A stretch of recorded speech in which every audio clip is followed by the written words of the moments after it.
Hi అండి. Welcome to అదిరేటి రుచులు. ఈరోజు వీడియోలో రాయలసీమ స్టైల్లో పచ్చిమిర్చి టొమాటో రోటి పచ్చడి ఎలా తయారు చేసుకోవాలో చూపించబోతున్నాను. ఎన్ని కర్రీలున్నా ఈ రోటి పచ్చళ్ళతో తింటే ఆ టేస్టే వేరు కదండి. వేడి వేడి అన్నంలోకి నెయ్యి వేసుకొని రోటి పచ్చడి వేసుకొని తింటే అద్దిరిపోతుంది. చూస్తుంటేనే నోరు ఊరిపోతుంది కదా. ఇక ఆలస్యం చేయకుండా రెసిపీలోకి వెళ్దాం. స్టవ్ ఆన్ చేసుకొని ప్యాన్ పెట్టేసుకొని ఇందులోకి 1 టేబుల్ స్పూన్ వరకు పల్లీలు వేసుకొని పల్లీలని లో టు మీడియం ఫ్లేమ్లో ఒక 2 నిమిషాల పాటు వేయించుకోవాలి. ఇప్పుడు ఇందులోకి 1 టీ స్పూన్ వరకు ధనియాలు వేసుకొని ఈ ధనియాలని 1 నిమిషం పాటు వేయించుకోవాలి.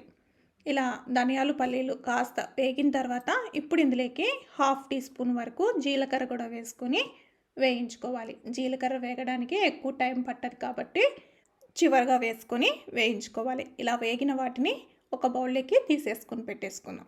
ఇప్పుడు మళ్ళీ అదే ప్యాన్లోనే 1/2 టేబుల్ స్పూన్ వరకు ఆయిల్ వేసుకోవాలి. ఆయిల్ వేడెక్కిన తర్వాత ఇందులోకి 8 పచ్చిమిర్చిని కట్ చేసుకొని వేసుకోండి. కట్ చేసుకొని వేసుకోవడం వల్ల పచ్చిమిర్చి లోపల వరకు వేగి పేలకుండా ఉంటాయి. పచ్చిమిర్చి 1 నిమిషం పాటు వేయించుకున్న తర్వాత ఇప్పుడు ఇందులోకి 2 రెమ్మల కరివేపాకు కూడా వేసుకొని వేయించుకోవాలి.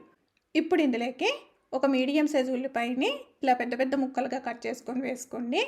ఉల్లిపాయ మరీ ఎక్కువగా వేగాల్సిన అవసరం లేదు. ఒకసారి కలిపేసుకొని ఇందులోకి 7-8 వెల్లుల్లిపాయలు కూడా వేసుకొని వేయించుకోవాలి. ఇవి కాస్త పచ్చిదనం పోయేంత వరకు వేగితే సరిపోతుంది. ఇలా వేగిన తర్వాత ఇప్పుడు ఇందులోకి కొద్దిగా కొత్తిమీర కూడా వేసుకొని ఈ కొత్తిమీరను కూడా వేయించుకుందాం.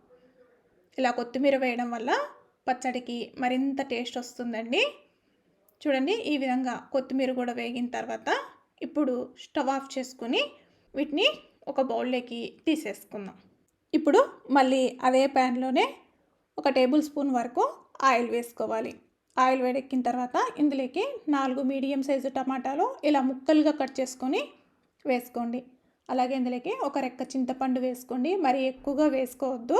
అలాగే ఈ టమాటాలు మగ్గడానికి తగువైనంత కల్లుప్పు వేసుకొని ఒకసారి కలిపేసుకోవాలి. ఇలా కలిపేసుకున్న తర్వాత ఇప్పుడు ఇందులోకి 1/2 టేబుల్ స్పూన్ వరకు కూడా పసుపు వేసుకుందాం. ఇలా వేసుకొని మరొక్కసారి కలిపేసుకొని వాటర్ ఏమి వేయకుండా మూత పెట్టి ఈ టమాటాలు మెత్తబడేంత వరకు మగ్గించుకోవాలి.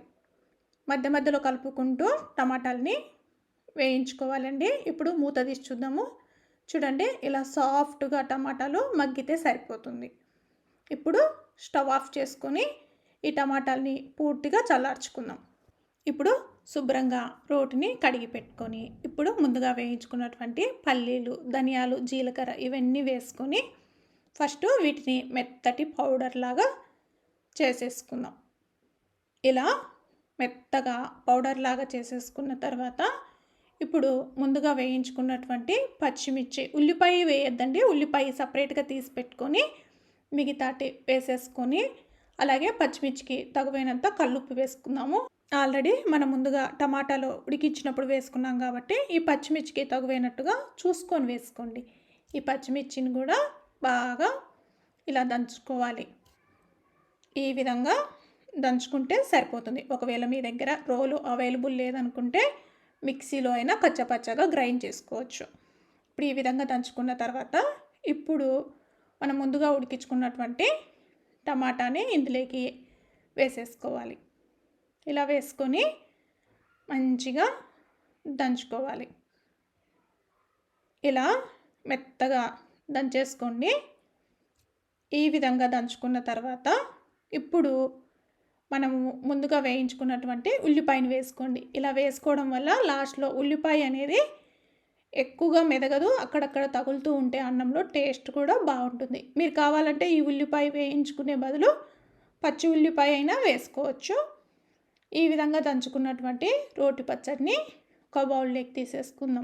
మీరు కావాలంటే ఇందులోకి పోపు ఏమి వేసుకోకుండా అలాగే తినేయచ్చు. నేను ఇప్పుడు ఇందులోకి పోపు వేస్తున్నాను. ఇప్పుడు స్టవ్ ఆన్ చేసుకొని పోపు గరిటె పెట్టేసుకొని ఇందులోకి 1 టేబుల్ స్పూన్ వరకు ఆయిల్ వేసుకొని ఆయిల్ వేడెక్కిన తర్వాత జీరా, ఆవాలు అలాగే 2 ఎండుమిర్చి కూడా తుంపి వేసుకొని ఎండుమిర్చి కాస్త వేగిన తర్వాత ఇందులోకి 1 రెమ్మ కరివేపాకు కూడా వేసుకొని వేయించుకోవాలి.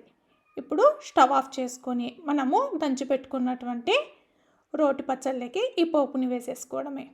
ఇలా వేసేసుకొని ఒకసారి కలిపేసుకుంటే చాలా చాలా రుచిగా పచ్చిమిర్చి టొమాటో రోటి పచ్చడి అయితే రెడీ అయిపోయింది. చూస్తుంటేనే నోరు ఊరిపోతుంది కదండి.